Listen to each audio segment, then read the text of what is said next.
What's good? It's your boy CJ Goodfellow. We back with the Boston Clinic. Shout out to the LDBC, the YCBC, and shout out to Fight Hub for getting this exclusive interview with Kelly Pavlik. Also love Kelly Pavlik, little show, Kelly Pavlik Punchline he does on Facebook. He might be on YouTube as well. I'm gonna link this interview in the description to Fight Hub. Shout out to them.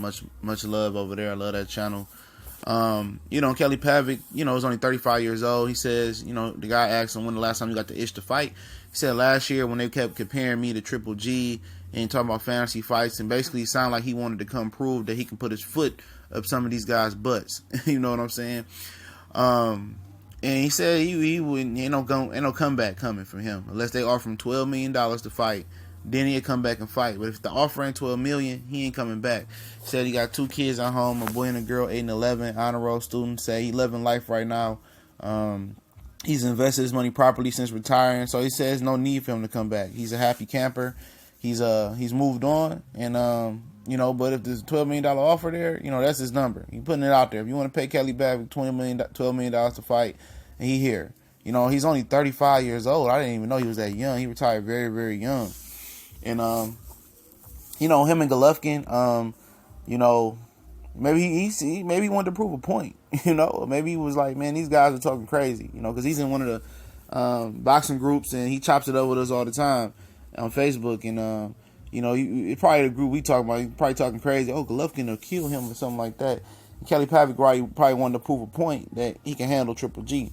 And he pretty much could. He said he got beat by Martinez back in 2010 or whatever it was, 9, whatever that fight was. He said he couldn't make the weight no more. Said the weight was an issue, and he couldn't handle Martinez's movement. He was a sitting duck for Martinez.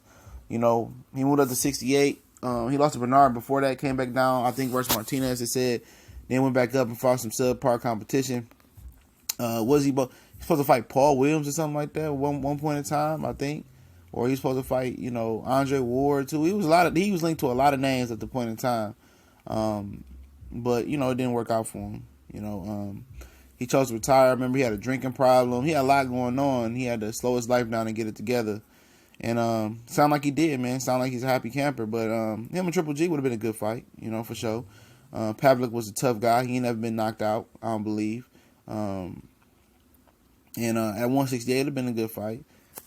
He seems to be slim and trim right now, and because he always in the gym working, and he's become over the last year, he's become one of the boxers that's been the biggest contributors, with the best stories to the media, even having great stories with Leonard Ellaby from Mayweather Promotions, where Ellaby is talking about how Pavlik used to run all the black guys out the gym. They used to work at the same gym, him and Floyd, and how good Kelly Pavlik was. He speaks very highly of Kelly Pavlik, and a lot of people do. He seems to be a real genuine guy. We all have our downfalls. We know he has the drinking issues. Everybody got their issues and stuff of that nature.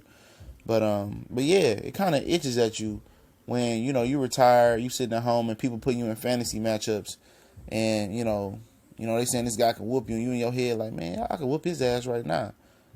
Pay me what I owe, what you owe me. And I'll go up there and whoop his butt right now. And it itches at you. And that sounds like happened to Kelly Pavlik. Like people, put him against this guy where he think in his head like, do you know what I would do to this guy? And you see with Floyd and Sugar Ray Leonard, they going back and forth. Sugar Ray Leonard want to live the glory days going back and forth with another motherfucker. You feel me? Sugar Ray's good. He's great. Let him be. Everybody was great in their own time. But this would have been a hell of a matchup, man. I couldn't call it. If it was to happen last year and Pavlik didn't get no tune-up, I favor Golovkin at any weight. But if he was able to get his tune-up and get his feet wet, he looks in shape and get a couple fights, it'll be a good, decent scrap. But both in their primes at middleweight, that'll be a hell of a scrap, in my opinion. That's some shit I pay for, man. Pavlik was a dog at middleweight. Remember the Jermaine Taylor fight?